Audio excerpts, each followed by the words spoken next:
In this video, I'm going to be sharing some tips and tricks when making your lip gloss. Also, just some things that you would appreciate knowing if you're about to start making your lip gloss or probably started making lip gloss already. And some of these tips are tips that I used to use when I used to make my own body butter. And then now that I'm making lip gloss for some of my videos, I was like, okay, you can do the same thing with making your lip gloss as well. And I feel like you'll benefit from this. So if you're interested in that, keep watching. There's plenty of oils that you can use in your lip gloss, but these are the ones that there's plenty of oils that you can use in your lip gloss, but these are the ones that I suggest. The first one we're going to go over is jojoba oil. Now the reason we're using jojoba oil, or why I would suggest using jojoba oil in your lip gloss, and as you can see, a lot of lip gloss manufacturers, they have like jojoba oil inside of it, and it's for a specific reason. Jojoba oil, I'm reading, jojoba oil with its molecular structure similar to sebum easily penetrates the lip, delivering deep hydration. Jojoba oil not only hydrates and nourishes lips, but also prevents moisture loss. Okay, so based on that definition, that should tell you why a lot of people use jojoba oil inside of their lip gloss, and the reason why when you do add it to your lip gloss, it feels so good on your lips. But a lot of people don't like how it's golden. Some people want clear lip gloss, so that's the issue with it. So sometimes you have to probably get lip gloss with jojoba oil already inside of it and it's already clear. The benefits will still be there, but that is also a personal choice. The next oil is an oil that I don't see a lot of people use it, and I do like how it reacts, you know, with the VERSGEL or just in the lip gloss and how it feels on my jojoba oil, and that is avocado oil. So avocado oil also has anti-inflammatory properties, which can help to reduce inflammation and soothe irritated lips. It is also rich in antioxidants such as vitamin E, which can help to protect lips from damage caused by free radicals and environmental factors. As you can see, it has its own separate benefits different from jojoba oil, and because I wanted a combination of these things, I do use both of them. You can definitely experiment with these oils and see which one you prefer. I know you love jojoba oil, but I know avocado oil is based on a person, right? So you can check that out and see if you like that in your lip gloss. The next oil I want to go over is fractionated coconut oil. Fractionated coconut oil is a very popular oil in the skincare industry. Like, I feel like it is the most popular actually, and it is used in lip gloss a lot as well. The reason for this is because fractionated coconut oil is clear, and even with it being clear, it still has so much benefits. It is clear, it mixes well with other things, it just works in the formulation. So fractionated coconut oil, if you don't have any issues with that, is a popular oil that you can add into your lip gloss. Fractionated coconut oil moisturizes, right? The lauric acid in coconut oil has nourishing properties that seep into your skin. Some coconut oils absorb quickly, providing moisture to heal dry, chapped lips. So that is one of the benefits of using fractionated coconut oil inside of your lip gloss, despite it just being clear and you want a clear lip gloss, and fractionated coconut oil just works for that. The next oil we're going to talk about is grapeseed oil, which is also a popular oil in skincare, in lip gloss as well. Some people use it. I only think with grapeseed oil, the grapeseed oil that I've used, it has a little bit of a color as well. So that's probably why some people may not want to use it.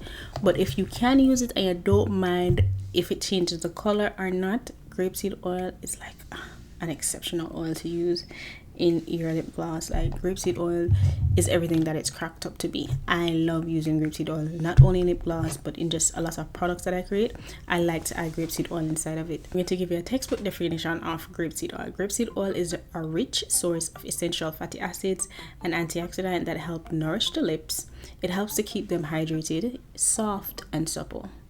This can reduce the appearance of wrinkles, chapped lips, and other signs of aging. So to kind of bring that all together, it is hydrating, you know, which means oil is a humectant that can hydrate lips without adding extra oils. It has protection. Grapeseed oil is high because it's high in antioxidant concentration. It can protect lips from environmental damage caused by free radicals. It has its nourishment. It can nourish the lips better than any lip balm, according to my research. Lastly, it can help to smooth and soften your lips. So that is like an A+ ingredient to add into a lip gloss because of those benefits. Or if you want, you can add into a lip balm. But these are the oils that I would choose to add into my lip gloss. Now, these aren't the only oils that you can use. You can use whatever oils you like. You can use oils, you know, to bring forth the benefits that you're looking for. definitely do your research. I'm always going to say that, especially with starting any business, always do your research. You're mixing things together, so make sure you do your research. These are just the oils that I have used and I like how they come out. And then also what I've seen, I think I've used all of them, but some of them are like the basic ones that you see online as well. So definitely take that into consideration. Like if you want to do some testing, you know, probably just starting out and you want to do some testing, try these oils and see how they work for you. The next thing you want to talk about is VERSGEL. Now VERSGEL is a very, very, very popular product that is used in lip gloss. Like it's one of the main products, especially in DIY lip gloss. VERSGEL is the way to go. Okay, like if you're not using VERSGEL, you're using other things, which is completely fine, but VERSGEL, when you look up how to do a lip gloss, that's the first thing you see. I am going to go over VERSGEL, what it includes. You know, I'm just going to give you some tips on VERSGEL and two suppliers that is known from VERSGEL. One of the main one, TKB. VERSGEL supplier TKB, it is very popular. I like using it, but I started to have some questions after doing the research for this video. You will find out more about that later.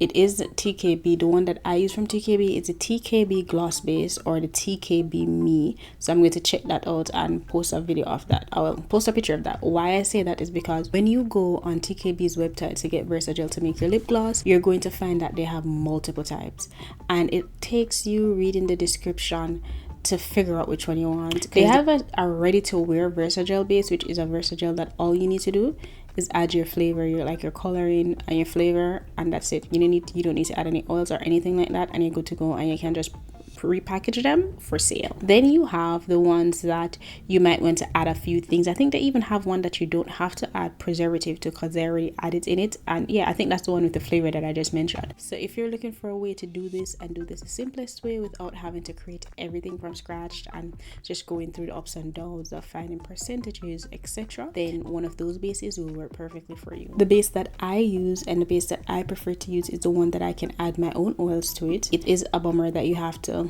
you know, weigh out your preservative and add your preservative to it, but I add my preservative to it. I add my own oils to it, and I also add color every now and then, but I prefer to have a clear one. I just put it on my lips and put on my lip liner, like what I did here. As you can see here, I have on some lip gloss now, some clear lip gloss that I've made, and I did do a video on how to make this clear lip gloss. I'll link it below, or you can click the card up here if you want a tutorial. Now to define what VERSGEL actually is. So VERSGEL is clear odorless base that is most commonly used for handmade lip gloss. This base is gluten-free and has a thick sticky formulation that looks and applies similar to popular retail lip gloss. So it is similar to popular retail lip gloss, and it makes a good product. Honestly, I'm not going to lie. Even when I found out some of the stuff that I found out about it because of this research, I was like, whew, yeah, we're gonna, you know, I'm gonna find some alternative, but I just feel like there won't be anything that is actually like VERSGEL. You know, it's just a great ingredient to make things with. They do have other suppliers of VERSGEL that you can shop around for. I just chose them because they're the more popular one that you can use. I do have another one that I use. I either link it below or I'll put that in my videos of like list of suppliers for your lip gloss. After doing some research, another thing that I would add into my lip gloss, and well, not just research, I actually add it into my lip gloss, Polyisobutene. Well, I use the Polyisobutene, but you have polybutene. Those are two different things. We have to keep that in mind. These two things, two different. You can combine them in a lip gloss or you can use them separately. But let's get into what the one I use. I use Polyisobutene 1200, and Polyisobutene have different molecular levels. I use the 1200 one. That one works for me, and I use that because when I was researching, that's what I saw being used, and based on the research, that's what they choose to use in their lip gloss. I ended up using this as well. Now let's get into what it actually is, and based on this definition is the reason why I'm at the point where I'm side-eyeing VERSGEL just a bit now after doing this research. Let's begin. Polybutene is a cosmetic ingredient that can add shine and texture to lip gloss and other products in a number of ways, including increasing viscosity. Polybutene thickens formulas by targeting oils, which gives lip gloss its lustrous texture. Improving consistency can manipulate the formulation of cosmetics to improve their feel and consistency. It is safe for most people and can be used multiple times a day. It can be combined with other ingredients in a variety of weights and textures to create the desired look. Polybutene is also used in other cosmetics and skincare products such as lipstick, eye makeup, and hairstyling products. Now, once I did the research for polybutene, what I found out later on, which is next, polysobutene 1200, is something that is not mentioned in a lot of the research that I was doing for polybutene. As a matter of fact, when I started making lip gloss, I didn't find out these things until I was doing like a deep dive to figure out what exactly is inside of these ingredients.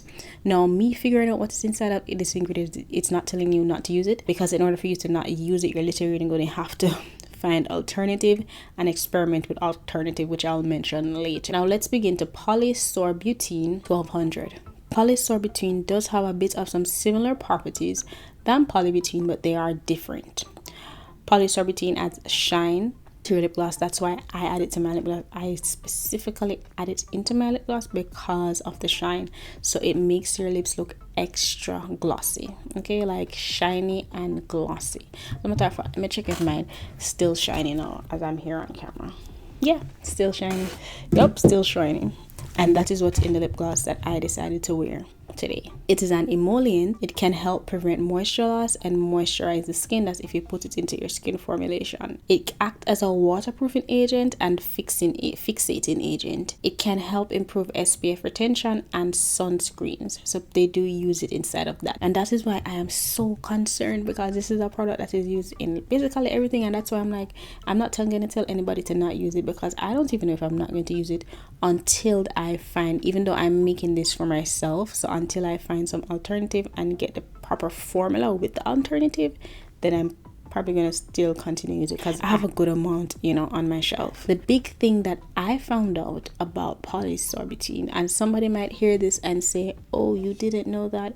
Oh, well, I did my research and a lot of them did not mention that part, and maybe me never did a look right. Polysobutene is made of hydrocarbon, right? Hydrocarbon is an organic compound consistent of hydrogen and carbon found in crude oil, natural gas, and coal. Do you guys know what that is? Let me get a little deeper. Organic compounds, hydrocarbons, just some examples of what they are. Kerosene, kerosene oil, from that, fuel oil, lubricating oil, residue, natural gases. That's what polysobutene is made from. So I guess that is why them say you get it from the environment, but something about it being made from crude oil kind of rubbed me the wrong way. I'm not gonna lie. I don't know, like something about it being made from crude oil is just like, yeah. Once me figure that out, I was like, I'll continue to do some experimenting with my alternative and see if I found an alternative route to make my lip gloss and make it shiny, because VERSGEL is made of hydrogenated polybutene, either polybutene or polysobutene. It is made of a hydrogenated version of that. So that means that this compound is also inside of VERSGEL because it comes from the hydrogenated polybutene. So that's where I was like, that's interesting. It's a fun fact, it's a fun fact. I know some of you might hear that and not care, understandable. Some of you might hear that and be a bit concerned, also understandable. But we all have options and we all have choices, and it's all up to you. I'm not judging you. Do what you need to do, because to be honest, a lot of the formulations around us, like what you use in your over-the-counter stuff, has this ingredient in it. It is kind of hard to get away from it because it is in a lot of products. Okay, it is in a lot of products. Lotions, lip gloss, scrub, it is in a lot of products. So getting away from this means you're going to have to divert from a lot of store-bought products. So you have to take that into consideration as well. I just felt like you should know what is inside of the product that you're using.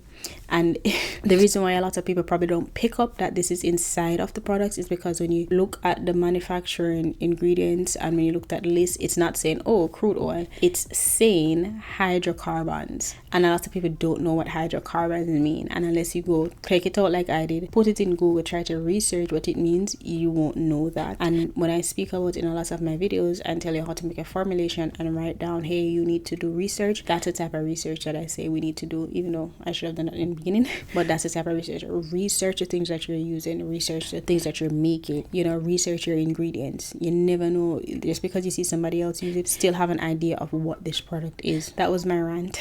I want to add to that, I had checked up, I'll link the blog below, but you know, they basically said it's made out of fossil fuel, which isn't good for the planet. Now that I've completed that rant, let's go ahead and list out some of the substitute that I've found that both of us will have to experiment with to get a good percentage if you don't want to use VERSGEL or polysobutene. So substitute that I found for VERSGEL that I've seen here, citrin clear wax. So that's polyamide 3. So polyamide 3 is a good substitute for VERSGEL. The next substitute I have here is beeswax, carnauba wax, which is interesting because when I was looking up ways to make lip gloss without VERSGEL, carnauba wax came up. And there's a lot of people making lip gloss with it. They probably just make lip balms, but it came up. So that's something that I'm going to test out because I ordered some carnauba wax just so I can test it out. I actually ordered it to test it out in lip balm, but I'm gonna go ahead and do lip gloss just to see what the result is. They said castor oil is a substitute for polybutene, but that's an oil, and I guess because castor oil is a bit shiny as well, so maybe that's why, but they say that's a substitute. I'm not sure if that will be, you'll have to mix that with carnauba wax in order to get the result that you're looking for. You can test that out and see what you get. The next substitute that I found was jojoba oil. However, I'm not going to use jojoba oil as a substitute because not jojoba oil, jojoba gel. The reason why I wouldn't use jojoba gel as a substitute because when you look up what jojoba gel is made of, it's basically some hydrogenated stuff as well, and I was just like, listen, I'm not on that, I'm not interested. The next substitute that I found was Phytolea hydroglass. However, Phytolea hydroglass, and this is a 100% naturally derived ingredient that can be used in skincare and lip application. My issue with this though is that it's not accessible. That's not something that we can buy from the suppliers that we have around, and I think people know that, like, we can't just buy. It is available in Canada and I think a supplier in Europe. So far that's where I found it. Maybe someone else can find it somewhere else. I have not found it locally. Maybe I'm not looking right, maybe it's me, but it's not accessible because I would love to experiment with that and see the difference between it and VERSGEL and why I want to use more of that instead of the VERSGEL. I'm just telling you what is available and what is out there for you on your journey as owning a lip gloss business or just creating your own lip gloss. The next thing I want to share with you guys is your containers. There's different type of containers that you can get for your lip gloss, and the main place to get these containers, actually you can get them on Amazon, but I'm going to go in depth into that in part 2. So if you want to hear much more about, you know, purchasing containers, purchasing equipment to use and all of that, let's take that into part 2. So thanks for watching and see you in part 2.